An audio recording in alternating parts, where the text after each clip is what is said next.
I'm glad to have the opportunity to talk to you as a group. It's interesting for me, given that most of the work that I've done has usually been what I've been known for is around Catholic higher ed, and we talked about that a little bit, but I think given the opportunity when we talked about this, and I mentioned the initiative that I've been working on about Catholic life and practice around the globe, people said, well, that's what we're interested in hearing about. I'm not sure we'll figure out how much of that fits in directly to your own work, but there are certainly methodological questions. It's the first time I've really presented this to a group of people who are more methodologically focused than most of the people who I've talked to about it thus far. But the initiative is called Catholics and Cultures, and it's a way of trying to help develop resources for students in particular in the US but elsewhere, and then other educated audiences to understand something about what Catholic life, lived religious practice is around the globe.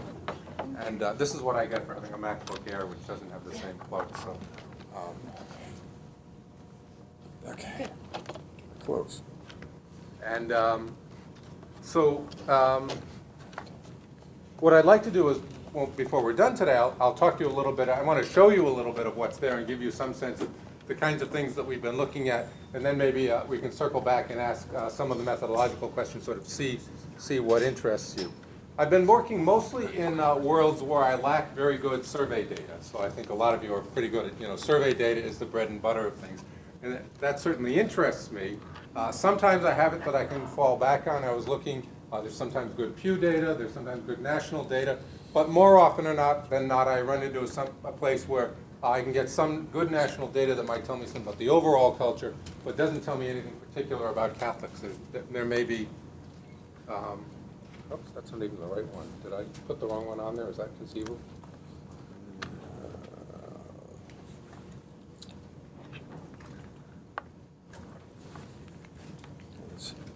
If it is the wrong one, I can make it work. Let's reset it.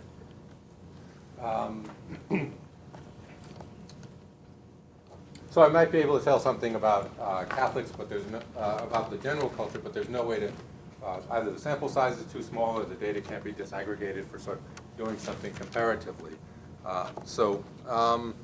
Most of all, what I'm trying to do through the work is to communicate a way of life or a way of being. Sort of the simple question is, what's it like to be Catholic in a certain place? So I'm trying to look at the relationship between faith and culture in some fairly concrete ways, and to be able to do something descriptive about that. And even I think if we have survey data, you can see a lot of information when I used to teach about global Catholicism, but still doesn't mean you have any sense really what it's like. And I think that for many of us, the implicit idea that we have about Catholicism around the globe is that it's pretty much like it is in our own parish, only they speak Spanish or Swahili or speak something else like that. And I certainly find that among the students. I think as I've done some of this with students, it can kind of break open what they think, because in some ways, some of the assumptions and some of the cultural ways are so radically different than their own. It can also help them to begin to question what taken for granted assumptions they have about their own culture and the ways that they mix up sort of being American with being Catholic. I always like to say, if you just gave me some survey data actually about American Catholics on almost any survey question, I can pretty accurately tell you that it's going to be a good proxy for the middle of American opinion. You can find different religious groups to the right or to the left, you can break it down, but American Catholics fall so tightly in with their own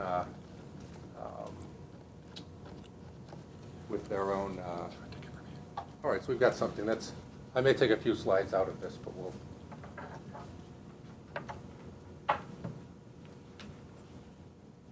So, I guess the other thing to say is that, before we go, that the focus, as I said, is on lived Catholicism. So what I'm not looking at are sort of institutional structures of the church, but I'm rather looking at the way that people actually practice their faith in any particular place.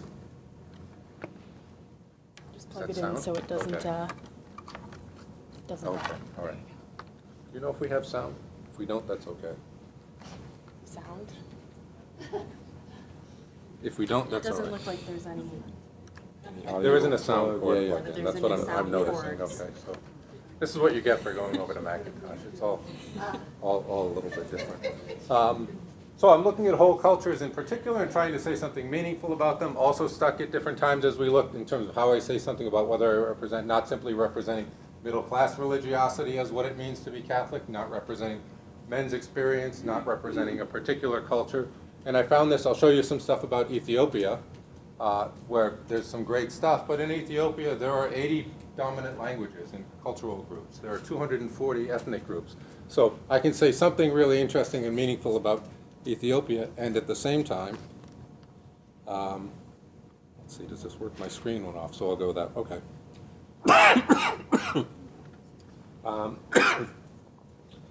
Some of the things, I had made a shorter presentation out of this for the other, but I think I downloaded the wrong one onto the memory stick. So some of the places certainly looking at aesthetic questions. What does it look like? What does Catholicism look like in a certain place? There are questions also on there. You see St. George slaying the dragon, but also when I go sort of, we all talk about devotion to the saints. Well, who the saints are who are popular are pretty different across the world, radically different actually, and I'll show you some examples of that. What does it sound like? This is a wedding in Al-Qush in Iraq. Lay practices I'm very interested in, lay religious organizations. This is the Confraternity of the Women of the Boa Morte, the Good Death in Bonfim in Salvador in Brazil. I'm interested in things like migration. How does migration impact Catholic life? This is in Denmark, where at least half the people going to church now are immigrants, and there when I looked at it, I won't go into depth here, but looking at what that means for the church there. Jamaica, where I in fact lived and worked for a little while, that's a parish, St. Annie's Parish, that I love a great deal. And Hong Kong, where there's a big Filipino community, and I won't go too far into that, but I can talk about any of those places. There are about 20 places around the world that we've been and that we've added to, and I've been trying to add some scholars in different places in the world, in the Philippines and in Ethiopia. We're adding some more, so trying to find scholars in other places who are contributing to it. I can take you to 5 places, I think, before we go. We'll see timing-wise. India would be the first of those places, and probably it's one of the more fascinating ones. About 24 million Christians in India, give or take, and I'll explain why it's a little hard to come exactly to know what the number of Christians are. If we're a place who has settled all of our notions of pluralism around sort of interiorizing, we've pulled religion out of the face of the public square. Religion is something, if it's really true and real, it's something inside us, it's not something we show off. India is quite the opposite. I've never seen a place where religion is so much on display. Talking about a place that's 80%, give or take, Hindu, and as I said, 20% Christian, but prominent Muslim life. I remember waking up the first morning and hearing the call to prayer from different mosques in different ways. Never have I been to a place in the world where religion is so very much on view, and I was struck at a little Catholic school to find the 3 traditions side by side. People are very comfortable, in fact, with putting those side by side.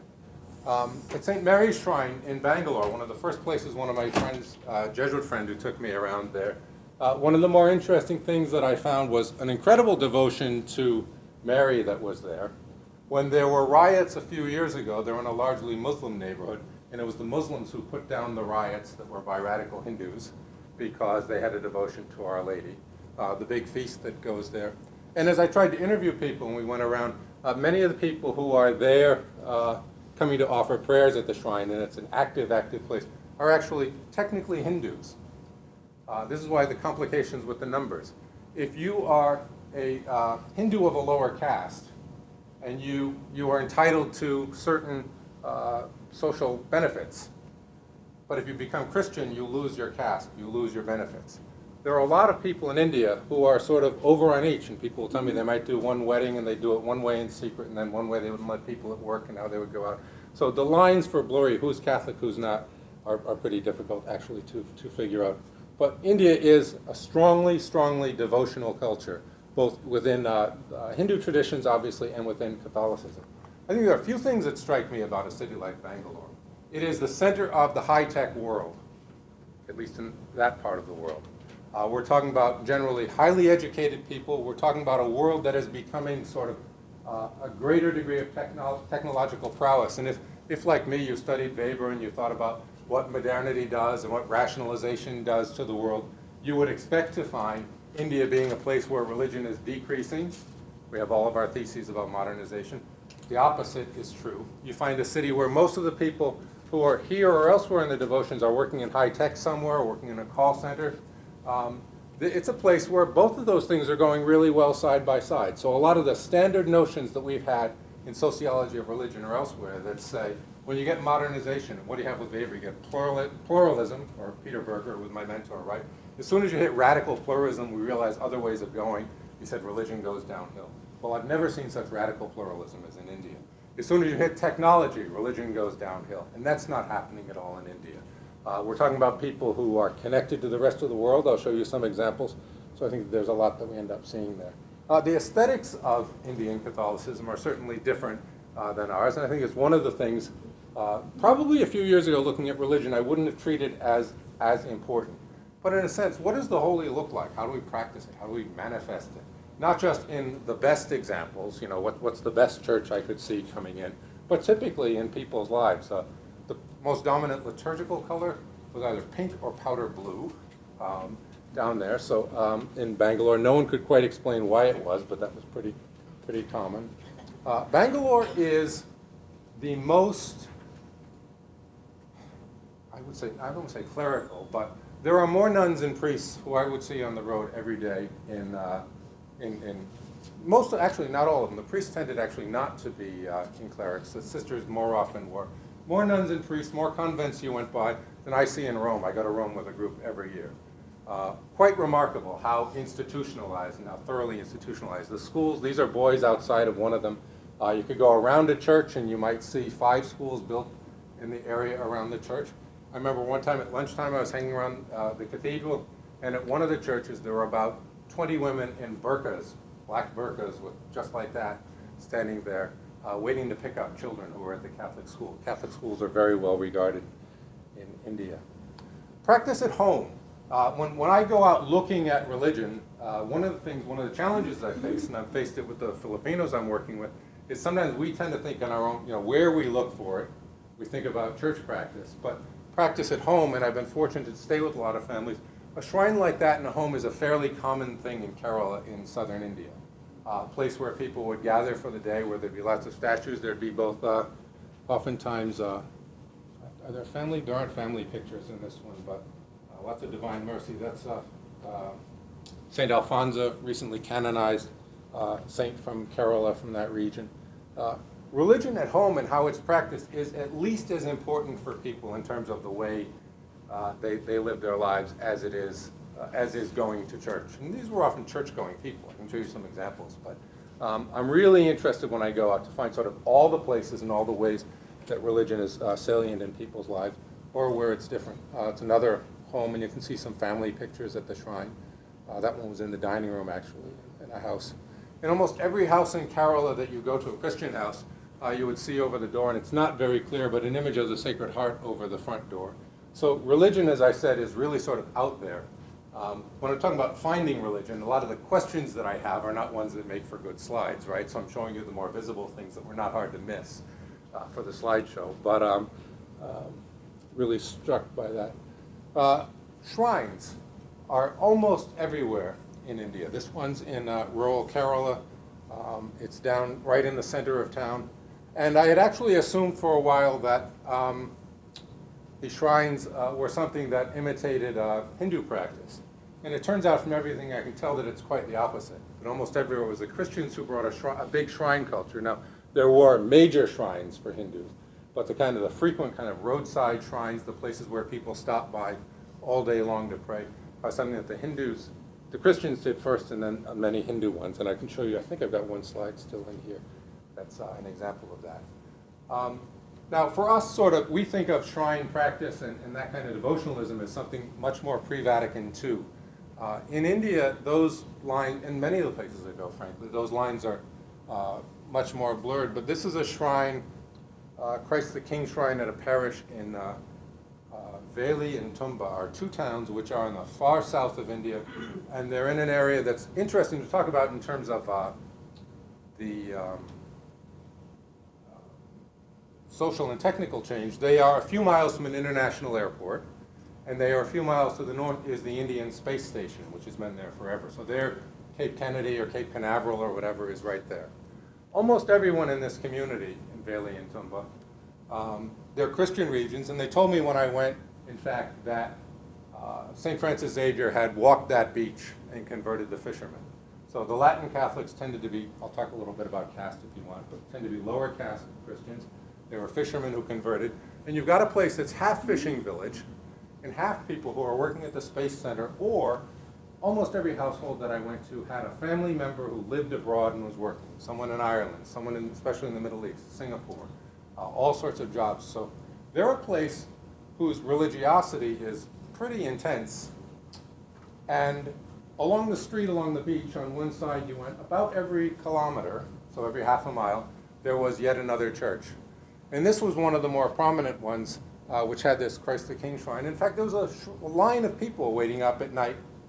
It's very hot there. Night's a nice time to go and do that, but lining up at night to go there. Go down the street to the next church, and there's a Franciscan preaching a mission, and the lawn is sort of full. Go down to the next street, and there's a feast. I don't know if I have the video on for the feast, if I could, but the music, the lights, I'll talk a little bit more about feasts. It's something quite amazing for Indian Catholics. Go down to the next one. So there's all this activity, children involved, and each of these, well, not each of them, almost all of them, were in the process of wrecking their old pretty large church, and they were building a grand new one. I can't remember if I have a picture in here of that, but I can show you some. A grand new one that was, looked like something between Versailles and some 17th century Pope's dream or something, some fantasy. But so a lot of money going into that. So you've got a church that's actually going through all these kinds of social changes and a lot of awareness with the rest of the world, and is keeping on to religion in the same way. So at least for me as a sociologist of religion, India is a place that begins, there are others I could mention, completely undermines a lot of the basic assumptions that one might have from European-based sociology. That one is back in Bangalore, actually, with some of the shrines. So there's a shrine to Our Lady at Velankani. I'll show you later, Our Lady of Good Health. I'll talk more about. And these are private shrines, so it's on somebody's land. You see tons of these around Bangalore. But there were people breaking stones across the way. There was a cement building over here. One to Our Lady, and just in case someone built one to Ganesh right next door. And it was also the case that Catholic houses that I visited too, you go in, they were very devotional in every way. And then in one, I remember I went into the closet and there was a little statue of Ganesh next to a little statue of Our Lady. And so people were quite comfortable with that. And children who I would talk to about religion could tell me, put to shame any of my students at Holy Cross in terms of telling me about Hinduism, about Ganesh, about any of the gods. They knew that well. They were not sheltered in any particular way. That one, that's all dust in there, but is just a little shrine. There are lots of shrines in this area, Pottery Town and others in Bangalore. That's just a little private devotional shrine. There's nothing little about it. I mean, this is a car, but there are tons of these around that people build as acts of devotion. In Bangalore, one of the biggest shrines to go to is the Shrine of the Infant Jesus. And for those of, some of you are old enough to remember, I suppose, you've got 3 of the Infant Jesus of Prague. He doesn't make as much of a showing in the United States anymore, but a pretty big devotion. And my favorite part is here, something that's seen all over the shrine. The more you honor me, the more I will bless you. And this is not very good theology. Any theologians in the group? Not very good theology, at least according to Vatican II theology, but very much fits Indian culture and Indian religiosity. Sort of the more you go to and you offer and you devote something, the more you're going to get back in return. It's explicitly an often sort of exchange theory of religiosity. This is not a crowded time during the day, but when I went, there's another time I went back that was much more crowded, but you can see thousands of people there, and again, not all Catholics. Across the street from that, the flowers that one would buy as a necklace around the saints or around Mary in particular. And actually, it's not very clear here, but this mentions even on the little 3-wheeler, Anai Valankani. Our Lady of Valankani is a shrine that I'll show you a little bit about again. So, almost anywhere you go, you're going to sort of see all of this mixed in India. Elsewhere in Kerala and St. Thomas Church, the belief in the miraculous is very, very strong there, not diminished at all. And there's a statue out front of St. Thomas Church And there's a statue of St. Anthony in there.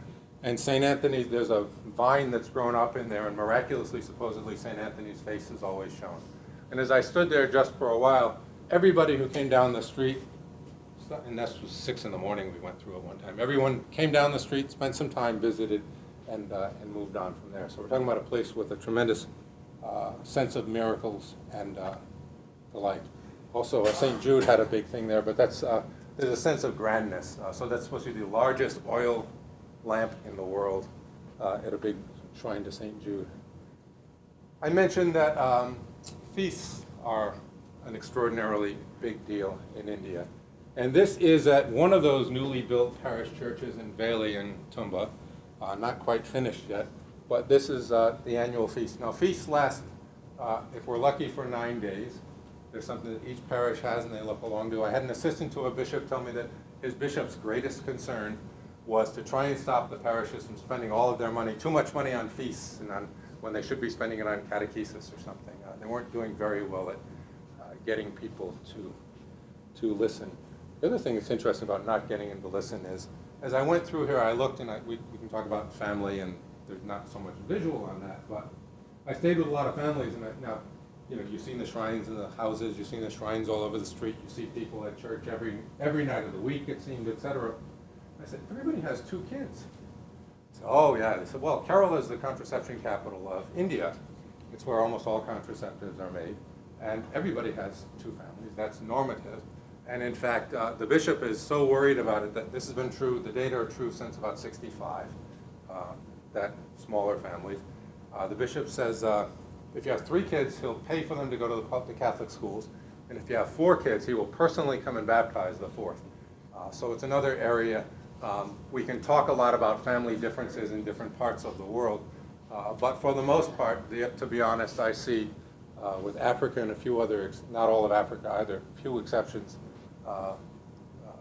not urban Africa especially, that smaller families are the norm, and some of the differences we might think between the U.S. and Europe and the rest of the world don't necessarily hold. But shrines, marches, processions are one of the biggest parts of Catholic life in India. They are something people absolutely look forward to during the year, a sort of processional, on display sense of religion. I think I've communicated a little of that. I love this one of the kids going down. So this is that street I mentioned in Veli and Tumba, where you just go, and on one side you'll just keep finding church after church after church. It's interesting to see them as kings. I mentioned cat, I'm thinking of them as caste, but what I didn't mention actually going in is that some of us may think of the church in India as some new phenomenon. But when you talk to Christians in India, they're pretty quick to want to tell you that their church was founded by the Apostle Thomas, that he's buried in Chennai at Mount Thomas, or he's not buried there, at least that's where he was killed, and that they are an apostolic church founded way back when, and there's a lot within the church that tries to do that.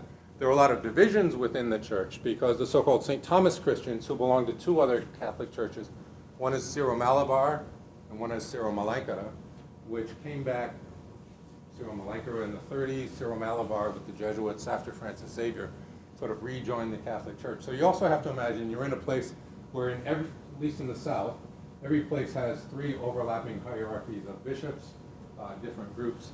We had a conference in January that I sponsored this year with Christ University in Bangalore, where we did for the first time bring together theologians, actually cardinal and a couple bishops, and to talk about some of those cultural differences and realities across the board. And believe it or not, they had never gotten together for anything like that. They got together when they wanted to talk about which bishop should have jurisdiction over which thing, but they'd never gotten together really to talk about culture and regional cultural differences in India. So those Thomas Christians who I mentioned tend to be higher caste. They have their own caste, and there are all these questions about how they mix, how they marry, how they find each other. And these tend to be lower caste Christians, the ones who were fishermen, who were, as they say, converted by Francis Xavier. But in their own sense, there's nothing new about Catholicism in India. There's nothing about Catholicism not being indigenous or of the place. So they have a real powerful sense of their origins there. Take you quickly to the biggest shrine you've never heard of. Our Lady of Villanova. Anybody? So Our Lady of Villanova, they like to call the Lords of the East. That's the central main church. It's about 500 meters from the ocean. When the tsunami came, the tsunami wiped out everything right up to the doors of there, which killed at least 1,000 people there. But many people called it a miracle because it didn't affect the church itself. It's an enormous complex. And it's also on a fishing area, but you can see some of the stretch from the fishing boats here, just between one of the sets of chapels and the others. It has its feast in September. It draws at least 1 million people. On any given day, I was there on a slow day, but there were certainly thousands of people there. I've been to Lourdes. There were many more, not in the high season, but Villanova certainly draws more people than Lourdes. It's a place that we haven't really paid much attention to in the West. That's what they call Our Lady's Tank Church. There are 3 apparitions associated with it. Tank refers to water or a pond where one of the apparitions was. That's a look down along, that's about 1 kilometer long, about halfway the length between 2 of the churches. And you'll notice the penitents who walk on their knees at Our Lady of Villanova Church, that kilometer to go. 2 things you'll find outside the church, which you'll find on many shrines in India, because there are 2 things that people are overwhelmingly concerned about.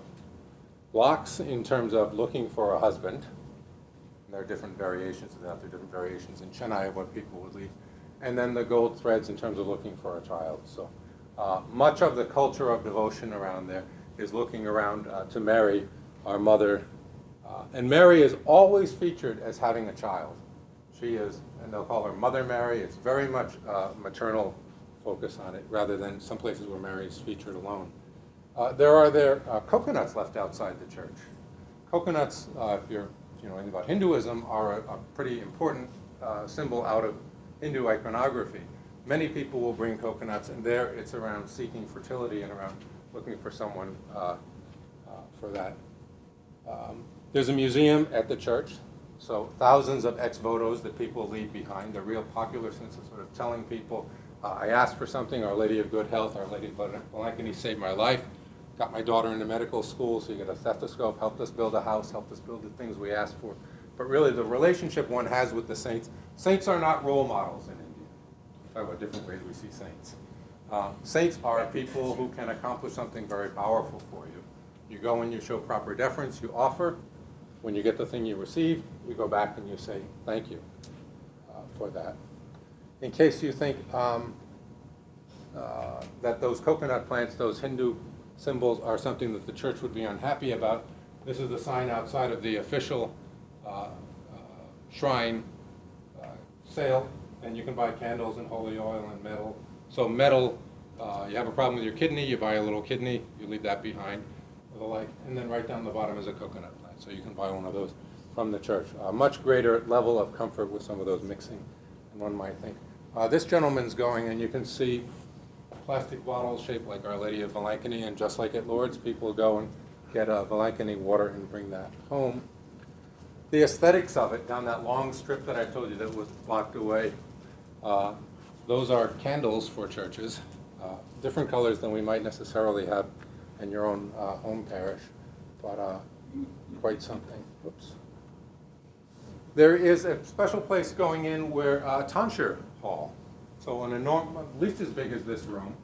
And people would go in and sit on the sides, and if you make a vow or you want something, usually for men or boys, you have your hair shaved off for it, both when you ask for it and then when you're coming back to thank for it. And you can see in front of Our Lady of Villanova, this young man, it's not saffron, but has his hair, he's had his head shaved, and that's a traditional Hindu sign too of devotion that he's brought in to thank Our Lady for delivering, presumably. I couldn't let that one go by, but it does speak to Indian religiosity. I mean, if you want to talk at least of a Bavarian distinction, well, I won't. But certainly for a post-Vatican II theologian, the idea that prayer governs God, that we can make God do something, is a funny notion. It's one that's, so this is at the shrine, it's part of their main section. When I was there, the Bishops' Conference was in fact coming there the next day to meet. So it's a kind of a taken for granted. There's no one take that down and say that that's something not to be allowed. And I don't know if we have, I'll skip over it anyway. I don't think we have Wi-Fi here. I want to take you just quickly while we're in India. I'll probably do the most on India, but I've been there a few times and it sort of got me fascinated. I want to take, so one of the biggest stories, the biggest untold stories of Catholicism in the world has to do with charismatic religion. And certainly you've seen a lot about Pentecostal religion being imported to the rest of the world. In Latin America, in Brazil, for example, there are at least 30% of Catholics belong to charismatic churches. If we have a picture that has it worked out that Latin America is somehow a battle between leftover liberation theologians and devotees of Opus Dei, you're talking about the two thin fringes at the end. And the big part in the middle right now is largely charismatic. Not so true in Argentina, where I just was, very true in Brazil. It changes from country to country. In India, this is one of the bigger movements. So it's estimated that there are 5 million charismatic Christians out of, 24 million official Christians in India. This is a movement that came from the United States. I always love that we can think of, America as this generator of religion, Pentecostalism, charismatic religion, the Mormons. You've got a lot of groups that sort of come to the rest of the world. But it's an enormous movement there. And this is the Renewal Retreat Center in Bangalore, in the middle of the high-tech village. So around all of that, there's a Catholic university nearby. You find these 20-story Infosys towers and all. It's like being in Silicon Valley. And right in the middle of that, you find this charismatic Catholic center. There's also a retreat house that I want to get down to, but couldn't a little bit further in Kerala, that is constantly booked every week. It has 5,000 retreatants per week. It has a staff of 500. It's a charismatic retreat center. If you're interested on our website, there's some interviews with people from that and all. But the charismatic movement is enormous. It's almost all business class people. When I looked at their, they had, we talk about family again, but ads for potential spouses. Families run everything with marriage and with spouses. So the parish publishes a little list, and it says, Tom Mans, 25 years old, BA, BS, whatever, caste, and whether you're Syro Malabar, Syro Malaika, Orthodox, or whatever. But everybody who was there who was looking for a marriage was educated, middle, upper class. This charismatic movement has really taken much more than one could ever imagine India by fire. Now, what I loved about this, in terms of breaking things down, was that there were 3 kinds of things that I saw at the Renewal Retreat Center, which did start. So it is clergy run, but it's got a lot of lay people. One of the first things is that when you go in, you see a lot of traditional European devotions. And there's a Marian grotto here. It's got an image of Our Lady of Blankany there, and a young person up there, another person at a Lord's image. My favorite, there was a sign on there that said, please do not walk on the grass or touch the figures. The grass was well trampled on in a very Indian way. Everyone, you have to touch the figures. Power comes through touching. But you saw a whole Lord's grotto when you come in. You see a lot of the front of the church, you'll see some images, and around. It looked like a Boston parish church that I visited 30 years ago that had all the statues in the basement. It looked like somebody took those plaster statues and mailed those directly to India. There was a kind of traditional European piety that's right there. And then on top of that, even though the dominant language among this group was Malayalam, which is the Kerala language, had all of these biblical sayings all around in English, the way that you might at any Catholic, Pentecostal church or any Protestant church in the Midwest. That's the book stall. As I said, Indian Catholicism is very material. The book stall didn't have many books. It had a lot of material things, and it was pretty much mobbed that Sunday. Did I go too far? All right. So I haven't got, let's see if we can make this go. We don't have sound. I'll show you a second. Imagine the loudest rock concert you've ever been to in your life. So this is the service at the, you get a sense, I told you about those liturgical colors like blue and white in the back. What you have up here is a monstrance that's about 4 feet tall. These are excerpts from a service that lasted around 3 hours when I had to leave finally. I was going back to give a talk nearby at the university. And as it filled up there, so young people, professional people, you can see you saw some of the statues, you see some of the things that I mentioned along the wall. You've got a monstrance. Now, this was deafening, actually, for me to be at, but what you're seeing here with music as loud as you can imagine in the procession with the monstrance, they bring around buckets of rose petals. And you take the rose petals, and when the monstrance comes, you throw them at the rose petals, at the monstrance like that. Because if you've ever seen on TV, if Rajiv Gandhi or somebody visits, or the Prime Minister visits, that's what you do to a dignitary there. I think that one of the things that was just, I wish you could hear it, because it was the loudest and probably the most, I have never come across a service that was so sort of overwhelmingly powerful to me for the time that it was going on there. In terms of you've got so a monstrance, that devotion. You've got the charismatic evangelical thing, sing as loud as you can, or people ululating at it. You've got all these Indian elements. You're not talking about a church that's sort of just taken anything. It's sort of taken a lot of pieces, remade them together in a way that I think is very powerful and interesting. We'll take you to another place in the world, another place too that we might not usually think of as being particularly Catholic or even Christian, and that's in the Horn of Africa, to take you to Ethiopia. And the story of Ethiopia, we're talking about probably 900,000 to 1 million Catholics in Ethiopia. But Ethiopia, a place we might usually think of as being Muslim, is dominantly Christian, and the dominant narrative around Ethiopian identity is Christian in a way that's really wildly, I think wildly, inflected in Hebrew.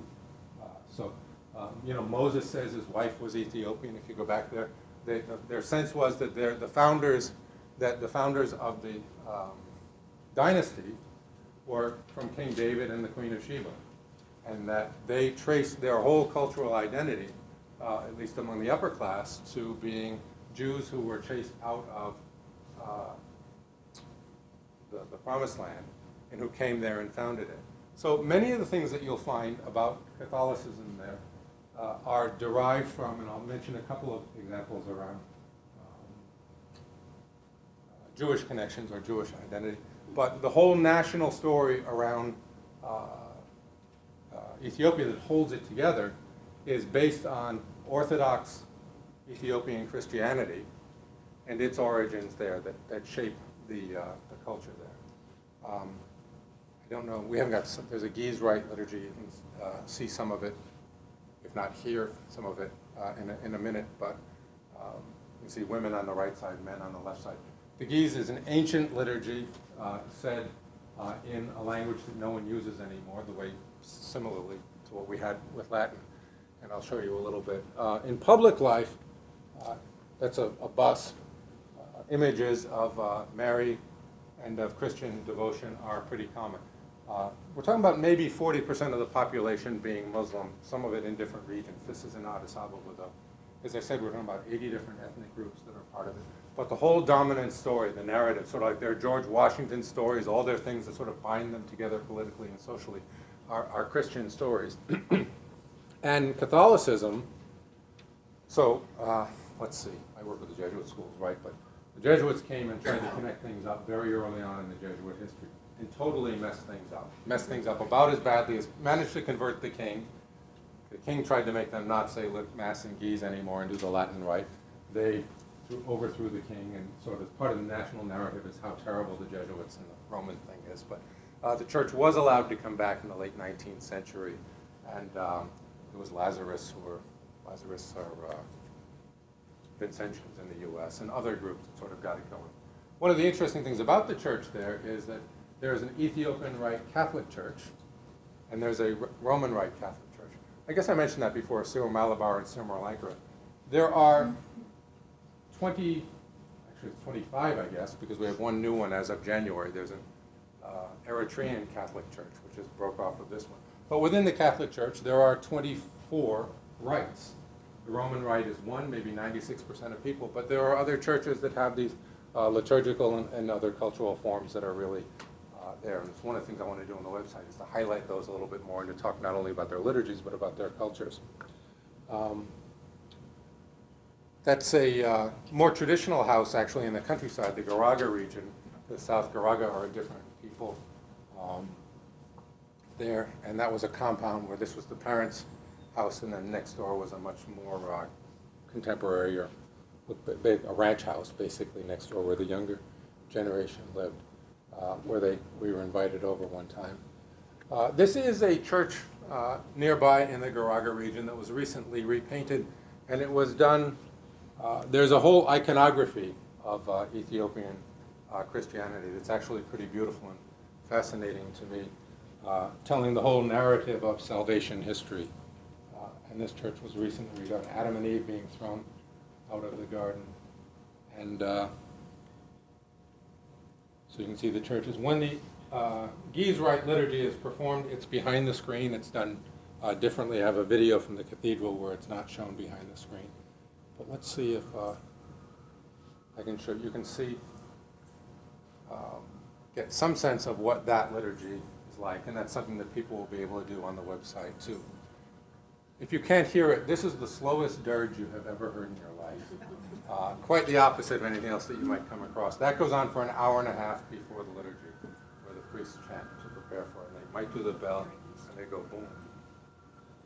Boom. So the liturgy goes on similarly for up to 2 hours. That's in the cathedral. And unfortunately, you can't hear a lot of glorious singing that's part of it, and people really get engaged in it. They are sort of caught in a moment, though, culturally, because in terms of age, so older people tend to like, older people, including people younger than me, tend to like the Gies Rite liturgy. The teenagers who are singing there tend to like Western modern pop music. And there's a lot of Pentecostal religion that's taken over. Unlike what's happened in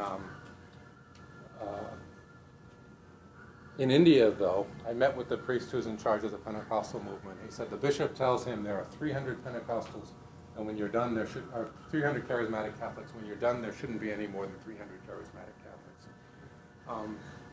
In both places, by the way, that charismatic Catholic movement is very deeply tied. A lot of people in that professional class in India and a lot of people here are people in recovery. There's not any AA or anything like that. India, Kerala has high levels of alcoholism, and some there's, I think it is, that people eat in, so there are high levels of addiction. And the charismatic movement, one of the things that's been most attractive to people as I've talked to them is the sense of being newly born, the new self that's part of it. So anyway, I wish you could hear the sound to it too, but you get a sense of some of the visuals there. The Archbishop who was there, who surprised me because I was recording him, I think he knew that I was there, suddenly broke into English for a while and sort of looked up.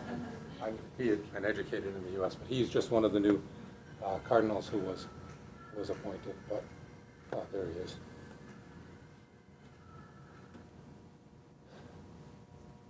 What's the biggest religious feast of the year that's possible in Ethiopia? I asked a couple of people, there were a couple of nuns I ran into different places. I talked to everybody. What's the feast you like most during the year? They all said, well, it's Mescal, of course. And of course, again, the biggest feast we never heard of. There's a lot more of it on the website that you can look at. Mescal is the feast of the founding of the Holy Cross. And the idea is it's certainly almost something that's a pre-Christian festival. It's a national festival. So these women are selling, on the eve of Mescal, selling Mescal flowers and grasses. We have Christmas sort of as soon as we hit the winter solstice and it gets light. Mescal happens to fall on the time the rains almost always stop right around then, and it turns sunny. Mescal flowers come out, and the idea of Mescal, here's someone carrying Mescal down from the mountains for celebrations. There is a whole square that I'll show you in the center of Ethiopia, Addis Ababa, that's for that. But every little place you would go around, you'd find on the eve of Mescal these big pyres being built with Mescal flowers. And people come together. Imagine our 4th of July fireworks and everything rolled into one. This is the great celebration there. And I may skip, what do I have? The images are good, but the Catholic Archbishop is part of the National Mescal celebration with hundreds of thousands of people. These are some people dancing out. So as somber as the liturgy is, this is a time when people really get to get out there and dance and participate. You can see all the different parish groups. Again, mostly Orthodox, but not entirely. Catholic groups I went to one in the evening after this national celebration, a Capuchin parish where they were, that's the pyre that's set for it. The Capuchin, they had their own and then people ate. The next day at the cathedrals, there was one that we went to, an enormous celebration. And the idea behind it as a Christian feast is that it celebrates Helena's founding of the true cross. And that supposedly she lit a pyre. I think they had this, most people think they had this celebration before. But she lit a pyre and the smoke from the pyre went in the direction of the true cross, and that's how they found it. So more than Christmas or Easter in some ways in Ethiopia, this is the big deal. And there's one at the parish. But I mentioned a number of Jewish customs, including circumcision is popular. But one that's pretty popular is dietary rules for Christians. They keep something, there are rules, many rules that are much like kosher. But you have to go, you'll notice crosses there. You have to know that when you're going to a butcher that you're going and getting meat that's been cut in the Christian way. There are halal ones too. There are certain things that are prescribed when you cut, the way the cow has to fall, the prayer that you say before it falls. They're into fasting in the way that the Orthodox are. For clergy, there are 230 fast days. For lay people, it's only down, aside from Lent, fast days are Wednesdays and Fridays, and that means you don't eat any meat, dairy, eggs, cheese, etc. until about 2 o'clock in the afternoon, until lunchtime. Fasting, again, I guess one of the things I wouldn't go looking for usually in terms of religion, but something that's exceptionally important within that culture as a marker of what it means to be a good Christian. I'm always asking people when I do these ethnographic interviews, so what are the things you have to do that are really sort of most important? And that certainly came up as one in that culture.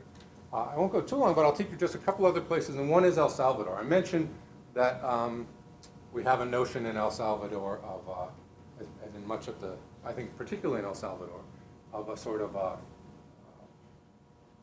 left versus right paradigm. In Western El Salvador, in a few different towns that I went to, the dominant thing in people's religious lives are cofradías, or confraternities. In Itzalco, in one of these small towns that I went to, mostly in sort of the lower part behind, in the indigenous areas, these are confraternities. This confraternity, the Padre Eterno confraternity, this man is the major domo, the man who runs the confraternity. The confraternity, they claim, is 350 years old. And people's religious lives are organized around the 35 confraternities that are part of this town. Padre Eterno was God the Father. There are a number of them. You find them on almost every street corner. They organize feasts and do all of that. They're very devotional. This is the yard where one of them has, so they might set up a covering like this, and then they'd have an opening. I'll show you inside, so they prepare for those. That's the daughter of the mayordomo, and she is cutting up little paper to get ready to hang for that, for theirs, which is coming up. That's the yard that it's in. So in a poorer area, some of the decorations, you see Archbishop Romero. One of the things you're going to find here, lots of devotionalism in some very pious ways that people couldn't explain. And I'll explain a number of other ways where the left and right sort of come together, and I think in ways that we don't usually tell the story very much. That is the San Sebastian confraternity. So you can see the mayordomo, he's got his, he sometimes stays in there. So one house where they keep it, they put a section of the house is devoted to keeping the statues year round. He's got his staff that signifies he's the mayordomo, and they've collected some of these statues over the years. A few popes in the way. There's his staff. Some of his family in the same room. Go back to, you can see the Padre Eterno. The mayordomo of our confraternity. The Niño Pepe. So the orphan child, a statue that was lost and supposedly found. I missed her feast by just a couple of days, unfortunately. So when you're having a feast, these are little tortoise shells. To get everyone involved in the village, she would send the kids out, and the tortoise shells wrap around you like this, and the kids have drumsticks, and they go around the neighborhood and they play the drumsticks, and to announce to everyone that it's coming, and to collect some money to support it. So everyone would sort of support it that way. And then when the feast comes, they'll have the statues on display. And it's interesting, I can show you a video. terms of the way that people approach it in terms of devotion. But it's not going to ask for miracles. It's not, it was hard for me actually to figure out what's going on, because you're not going to ask for miracles. They're not saints who anyone could even tell me much about when you saw the statues there. Sometimes they would get the names mixed up and someone would say, no, that's so-and-so, no, that's so-and-so. When you do go, every confraternity has its own kind of food that you would make. So they might give out hot chocolate spiced with cinnamon or something like that. So you go, you pay your respects, you get some food back. But with 35 of these a year, religious life is organized around them. That's the inside of, Ana Musto was her name, the Mayordomas. So you can see you've got a pope with a three-tiered hat. You've got a, close up of that? No. You've got a Franciscan with a knife through his head. You've got another pope over here with a three-tiered mitre. That's the Nino Pepe, and the story behind him was simply what was miraculous about it was that there was a church that collapsed in an earthquake. Everything else was destroyed, but they found the Nino Pepe, so the orphan baby, and they got his statue there, and they built that confraternity. Oh, there he is. Right through the head. So, but the stories weren't particularly important. Some fireworks that people had there. Her staff is Mayordoma. Oh, that's a, is that a, oops, that's stuck. Confraternity, one of the biggest confraternities. Now, two things that are fascinating to me. I said some of these are 300 years old. The two newest ones coincide with Easter and Christmas. So until the 20th century, until the 1930s, there were none that coincided with Easter or Christmas as dominant ones. This is the Nazareno, which puts on a huge feast. It's one of the largest ones, Holy Week procession, which I have video of, but I haven't gotten to see. They had built their own church. And one of the things that I really loved when I was there one day, another confraternity was having its feast. They had a huge outdoor kitchen, and the women got together and were baking food for that other confraternity as an exchange. I mean, it really was a big, wonderful, very communal celebration. But when you look at the course of the year and you think, what is religion about to the people who were there? That cycle of feasts is extremely important. At the Niño, Dios Niño de Maria, Maria's little son. So it's interesting. The Christmas one is Mary's little son. Puts the emphasis on Mary first. This is the young woman, and their house was taken over, one house near the parish church, and she had the statue inside.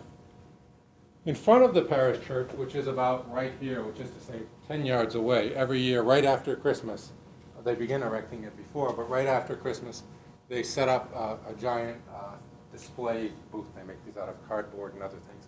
And I remember asking them, well, how are the parish priests involved in all? Oh, the parish, it's Christmas time. He's very, very, very busy, and he's tired, and he's had a very difficult Christmas. Well, how was he involved? Well, after the Mass on December 26th, he comes out and he does bless it. Now, this is right smack in front of his church. If you're coming out, you have to kind of walk around it. It was a very interesting way, it seemed to me, in terms of lay religiosity, where there were elements to it that the clergy there had just sort of said, okay, we'll bless this, and it's part of it. It's not what we do, but so the whole night of December 26th, these are different images that they had given me, where the blessing of parading the Nino around town, the fireworks all night, putting the Nino up in the tower. These are big things that people become involved in, both young people and others. If you've ever had the notion that, I'm showing you a lot about traditional devotional piety, and in the United States we tend to associate devotional piety with conservatism or with traditionalism. And that hasn't been true most of the places I went. I'm showing you a picture here. It's not a great one, but in 1932 in this town there was an uprising, a peasant uprising. It was a coffee growing region. And the uprising was banned, I don't know if it's in textbooks yet, banned from Salvadoran history. But several thousand peasants were killed in the uprising. This is the only memorial to them, and on the back, this was built later finally, it simply says 1932 on the back. There's a Marian statue, and inside the boundaries of an older church that had been wrecked by an earthquake, there were thousands of bodies buried. It's all, more recently it's been checked, and actually a former colleague of mine from Holy Cross had done a lot of the archival work in the 90s, managed to sort of force his way into the archives and get some of that. The people who ran that uprising were the Cofradia. the cofradia were a way of organizing for people that brought them, allowed them to carry some of that out. And the people who did survive said that they only survived because they were sort of respected as being part of the cofradia. Everyone who belonged to those were indigenous people who lived, you know, when I looked, I said, well, how come you're on a hill and you got the church in the center and all the cofradia were south? Well, all the indigenous people were expected to live south of this line there, and all the mestizos and white people were expected to live north of there. And it's one of a number of times when I found at least some of my assumptions that I've had. As I've gone around, I find kinds of religiosity. I'm not very charismatic, but I found it a really powerful thing. I was not, you know, looking for a devotional religion, but I've sort of tried to go and find what's important and have people tell me that. And that's one example of being impressed with that.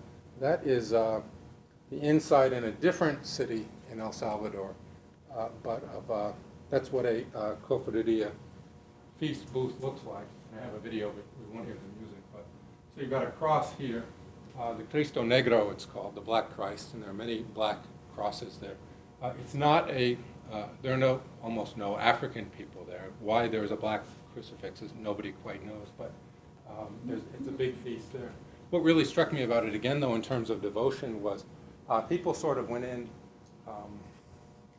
It felt to me like a couple times I've been at a wake when there was a body laid out in front, and everybody's sort of standing around chatting as if there's no dead body laid out around front. And that was, you know, the kind of devotion people came in and they saw and they visited and they dropped a little money in and they got their hot chocolate or their food or whatever that fraternity gave. But there wasn't a kind of reverential devotion. The idea. So when I'm looking, I'm always interested in finding out sort of what does one do physically to show devotion. If you're back in one of the Greek Melkite churches like Jordan that I showed you, you stand, you don't kneel. If you're in one of the Syro-Malabar churches, you sit on the floor, you take your shoes off outside the church. I mean, the posture and the way that we approach the holy, too, is very different. And I was struck that it was a sacred event for people. What was also interesting about this one, too, was there's a huge parish church right next to it, which has its own, do I have a picture of that on there? I don't know that I do. Which has its own sort of big ceremony. And then the cofradia has this little booth set up near there. But you notice people just sort of sat around and sort of kept company. It made me think only in my experience of a wake, where people are there and sat around, were with each other, sort of quiet. There was some music playing, which you won't be able to hear, so we'll go on from that. Do you want to go on too much? A couple more examples, or we can go on. Is that? Okay. Just before we... I want to take you to Chile, to, I guess, another example I would have of that sense of traditional piety being not quite, that the conservative liberal things don't. I guess one of my constants is that our categories of conservative liberal are almost useless to me as I go to different places in the world. That was true in Denmark, where I expected to hear a lot different answers out of people about women's ordination, about a number of things. It's been true in other countries. It's not to say that there aren't places where there are groups who I find, but I would say that most religion that I can find doesn't work through the lens that's so comfortable in the media that we have around traditional and liberal. I went to this place called La Mache in Chile, which is not far from Valparaiso on the coast, so a few hours from Santiago. Valparaiso is the second city. And if you came in a little bit, I suppose it's a little bit like coming in from Boston to Worcester, where I work. So a much more regional town, more of a farm setting. So this is in the winter, their summer. And I went to the feast of the Virgin of the 40 Hours, sort of looking for a kind of traditionalist devote. I was a little concerned that I kept finding these things that people would find exotic and cool, but sort of what's normal, sort of, or I didn't want to exoticize Catholicism in that sense. So it seemed like a pretty typical devotion. And I got there, it's a weekend-long event, and when you came in the parish, there were dozens of confessionals set up. There are many people who bring their holy cards. You know, hourly masses, it's packed. The bishop comes and says it. There's an tall image of Our Lady who only leaves the church once a year. And you'll see that in here. You won't be able to get all the music that goes with it. And then they bring Our Lady down about 2 kilometers down the street, and they bring her back. So Talked to some people beforehand, and one of the women I met had been coming for 65 years. Her husband had died the year before. They met at this. They'd always come together. Her daughters had always come with her for it. And I was kind of trying to scope things out and saying, okay, well, when I go, what should I film and where should I go? And she said, well, when you get down to the prison. I said, get down to the prison? What do you mean? So what you'll see in here is that this feast of bringing out the statue of Our Lady was totally built around bringing her from the church to the jail. You'll see her come down to a banner. They'll turn her, and you'll see the bars in the window. And they bring the statue of Our Lady, and she's turned, and for about 35 minutes they were there. She faces the jail. The prisoners give 2 speeches, which you won't be able to hear unless. Is this? Do you think that's a soundboard?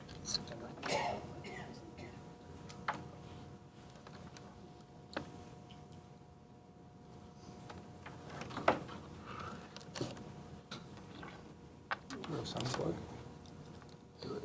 We'll find out if that works. They go down, the prisoners give 2 speeches to Our Lady. The bishop is there, they go inside. People outside take a collection.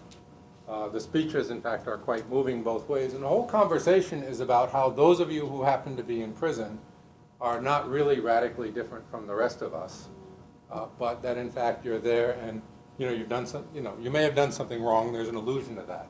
But there was a way that, unlike anything I had ever been to, I tried to imagine an equivalent in the United States, in Concord, Mass, or something in the parish, if they did anything big, taking it to the Concord Carlisle prison someday and doing everything there and having the prison there, people taking a collection. And when it ends, what you'll see is that the people in the prison, the men in the prison there, it's a men's prison, have been allowed to make a gift. And there's a beautiful image, it's in sort of blue foil. And in the procession, they're going to bring that back, and you'll see that carried in the front. So let's see if I can make that go.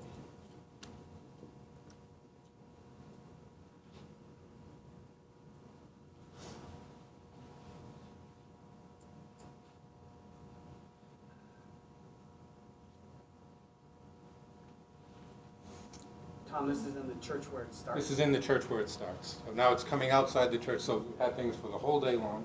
Where's the speaker with the mic down? Oh, is that even? You can hear it.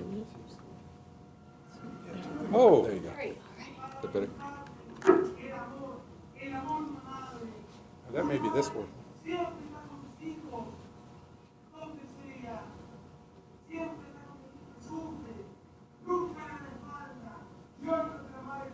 So the clergyman, the young clergyman, sort of yelling out sort of titles and how great the Virgin Mary is in different ways and how we should welcome her. There's a kind of a roadway derby kind of quality to his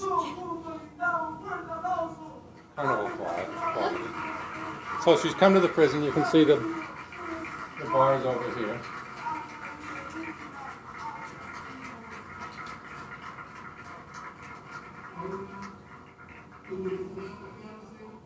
El Señor obispo, los sacerdotes, diáconos y seminaristas que le acompañan, para visitar a los hermanos internos. A los internos de este penal, para lograr tan ansiada habilitación y que nos haga. So those are prisoners making speeches to her. En representación de los internos de unidad. Speeches are addressed to Mary. Yes. And those are the prisoners from inside singing. There are Pentecostals in town. The Pentecostals, I'm told, usually don't participate. But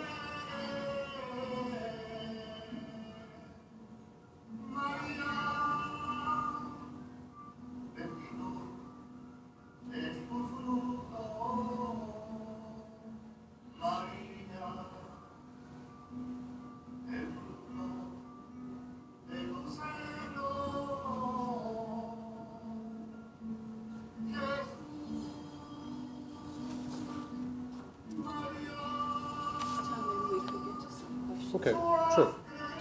So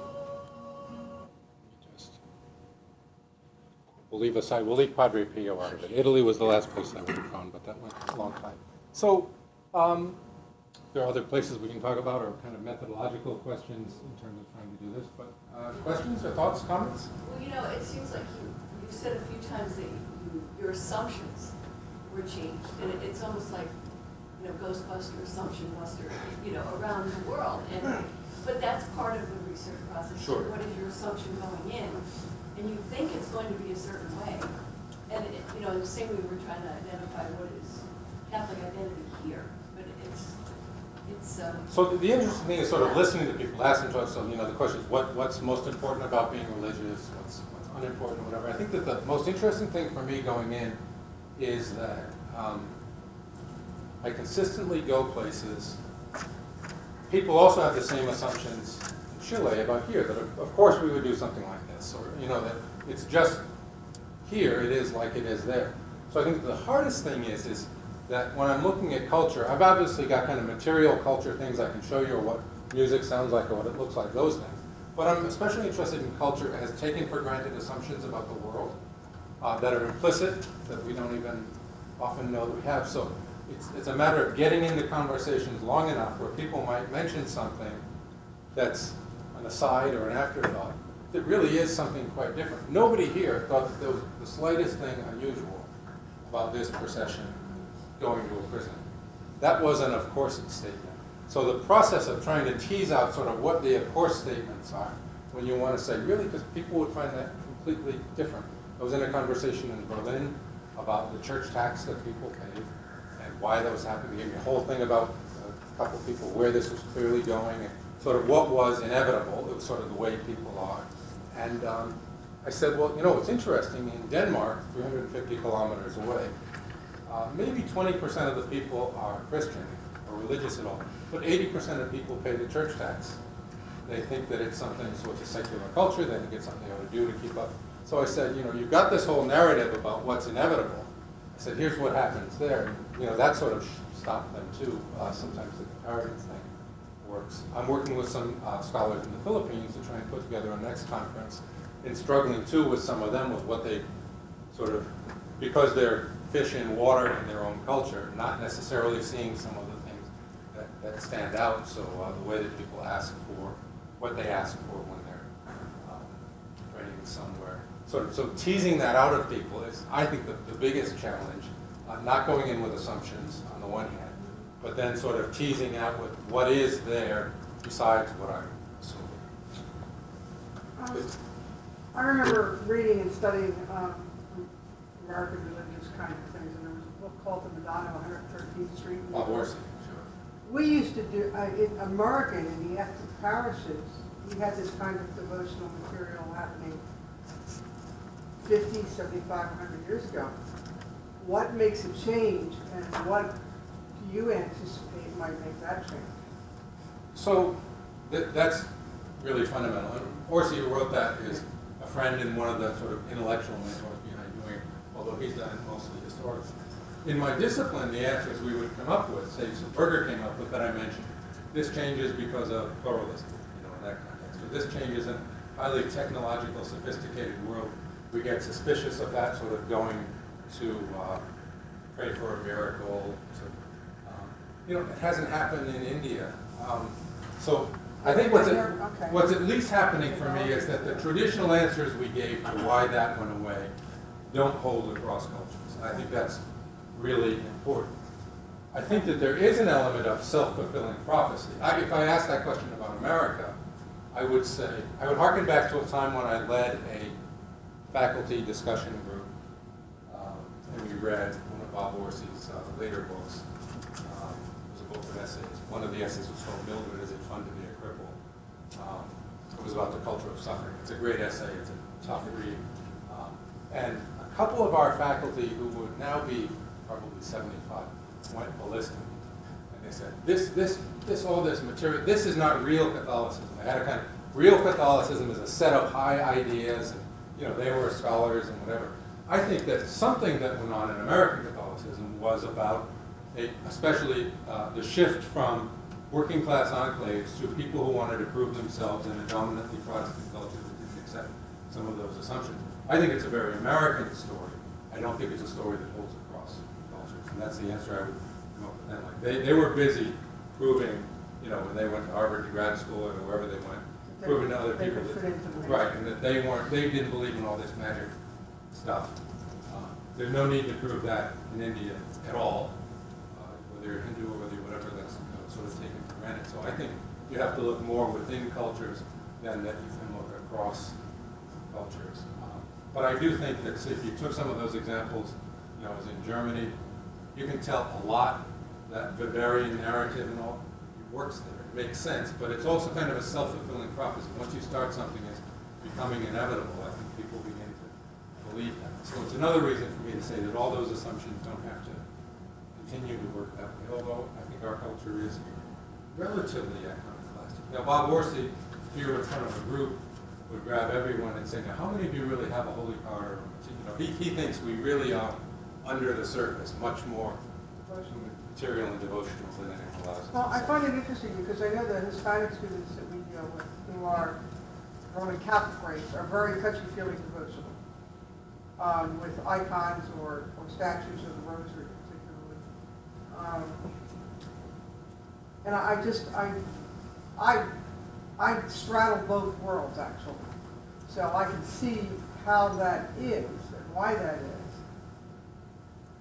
But so much of the Christian Catholic world has moved away from that. In the United States, at least. Most of my work has been on faith and intellectual life, a sort of upper-class intellectual world, very rationalized religion. Yet, doing this, I'm much more sympathetic, at least in terms of how well the other kind of religion works. And I'm more sympathetic than I would have been to the argument that some of what happened after Vatican II was sort of the revenge of the upper middle class intelligentsia, taking away kinds of religiosity that worked and meant something to people. Than I ever would have been before. Well, I was in Germany and was talking to a priest who had actually worked in Peru, who really misses being in Peru. And if I showed you, this is in Berlin, so it's in a different, particular cultural region of Germany, but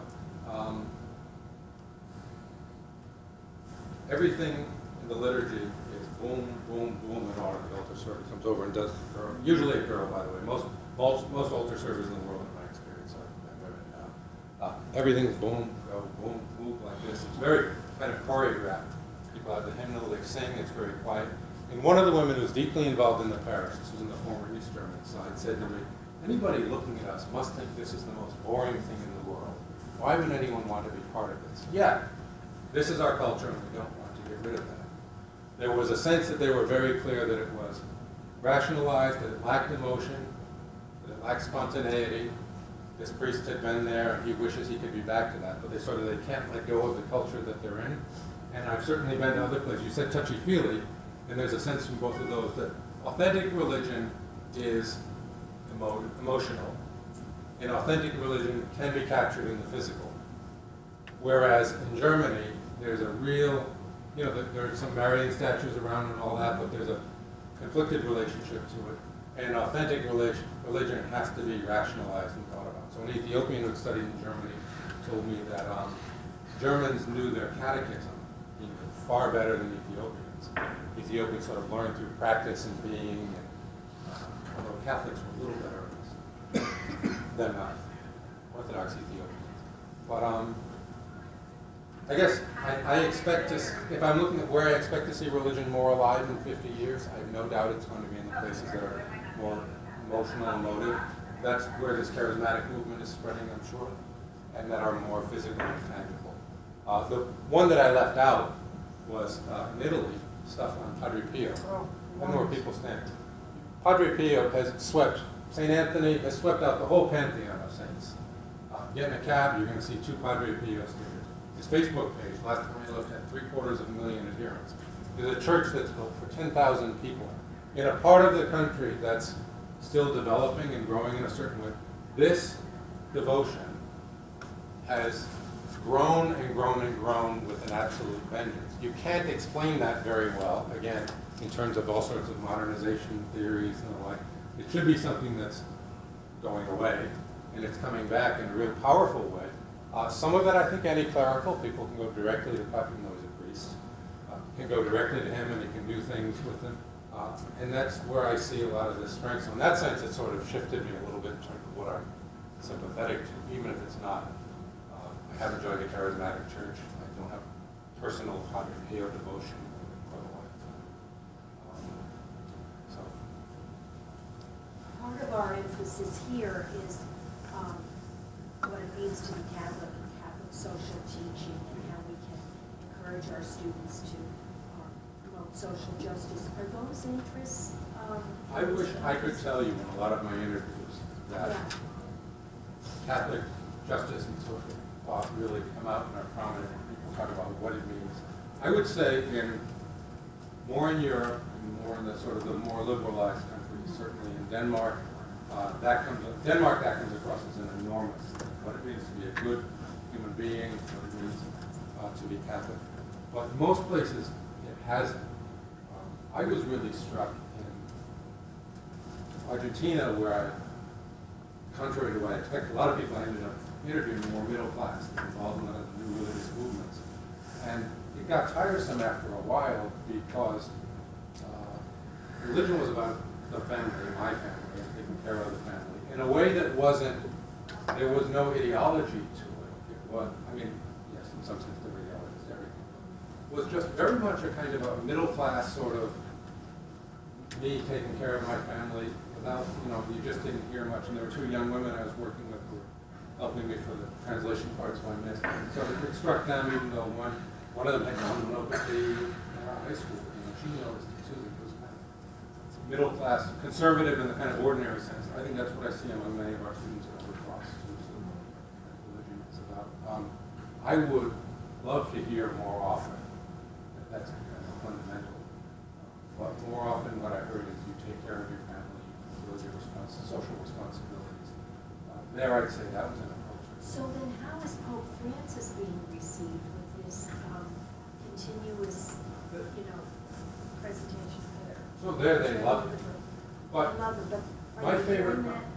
So I remember back when John Paul II came to Denver, and there was a young woman who was being interviewed. I wish I could remember where it was. We love Pope John. All the things he stands for. We love him. We're so proud. Glowing. And the interviewer said, well, how does that square with your own notions on contraception and premarital sex as a young woman? And she said, he's entitled to his opinion on this. And then I think when I watch the way people live religion, I think a lot of people are probably doing that with Francis. They're very happy someone's taking care of the poor. And I think that there's actually a way we can love to have Mother Teresa. Mother Teresa's doing that for us, and we can feel good about it. But I wish I could say that I saw a lot more of that alive. I certainly see students in school who learn about it, come alive, and have their lives change. I just don't see that it's actually, anywhere I've talked to people, a huge part of their understanding of what it means to be Catholic or to be Christian, whichever way I twist it around. I'd like to deliver better news than that. I'll keep traveling, see what I can find out. Your comments about pluralism in India were very intriguing to me. It seems to me, I've read, I can't tell you where, but there are people that believe that Catholic Church's social teachings related to pluralism are relatively undeveloped, especially for a democracy like the United States. I find that notion quite appealing, as a matter of fact. And so the contrast, so I'm thinking of the U.S. Catholic bishops. Their role in pluralism is to go after the Affordable Care Act because of contraception, which surveys indicate 95% of U.S. Catholics don't agree with the position of bishops on this. What would we have to learn from pluralism as it's exercised in India, where you have three major religions quite out front with one another about their beliefs and so forth, and how they get along, and how the Catholic Church responds to differences as it is manifested through politics and legislation and so forth, versus how the Catholic bishops of the United States are treating pluralism. So it's a big question. Two things about it. I don't want to make it sound all rosy in terms of pluralism, because recently the right wing of the BJP party that's currently ruling, they were having thugs going out. So there was a sister who was raped in a school. There have been a lot of things that have happened that were going unpunished. It took a long time for the Prime Minister to speak out against that, and the bishops sort of had to really go to them. The comments I heard then from bishops was that there was a sense, including the head of the bishops' conference, had sort of been too cozy with the power structure there, and sort of taken for granted, and were having to push back. So there are things like that. To go back to the other side, some of the bishops were asking me to explain how our American bishops approach some of these questions. When I talked about the Bishop of Joliet or Cardinal Chicago, George saying, you know, his successor is going to die a martyr in his letter or something, and they laughed at bishops. So that kind of sense, even though they're in a culture where, you know, they're claiming Christianity as indigenous, basically to India, which helps them a lot to understand. There isn't the kind of anti-religious or anti-culture.